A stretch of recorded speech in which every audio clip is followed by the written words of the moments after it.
I was looking at the ceiling and then I saw the sky. Je regardais le plafond et soudain j'ai vu le ciel.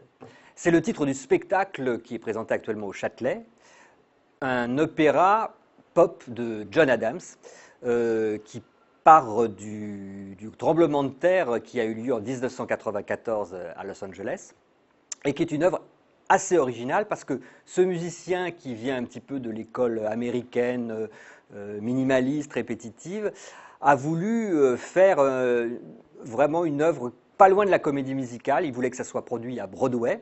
Et donc, sur fond de musique répétitive, en fait, il y a toute une série d'airs, de chansons qui s'apparentent à des pop songs. Et alors, dans tous les genres, c'est-à-dire qu'on a à la fois du rock, du hard rock, du progressive rock, genre Pink Floyd ou Supertramp, du jazz, de la soul. Le livret qui est l'œuvre d'une poétesse d'origine jamaïcaine, June Jordan, nous raconte donc le quotidien, une espèce de chronique urbaine à Los Angeles. Et patatras au deuxième acte, il y a le tremblement de terre qui va changer un peu les destins de tout le monde. Et donc on assiste pendant toute la pièce à une espèce de passage en revue du quotidien de ces personnages, 7 personnages, de leurs rêves, de leurs destinées.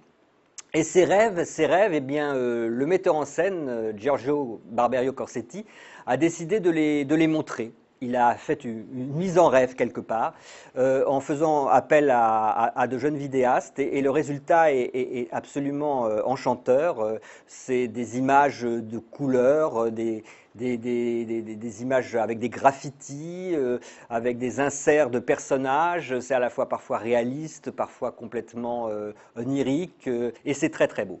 Musicalement, je l'ai vu le soir de la première, c'était pas encore tout à fait au point.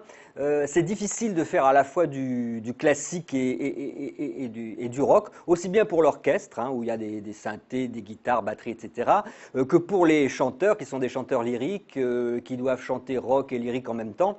Alors au début c'était un petit peu difficile, et puis après ça prend son essor, et à la fin du spectacle, dans le deuxième acte, après le tremblement de terre, et lorsqu'ils reprennent à la fin le tube, le leitmotiv de l'opéra, sur un ciel agité de nuages absolument merveilleux, c'est vraiment très très bien, très réussi.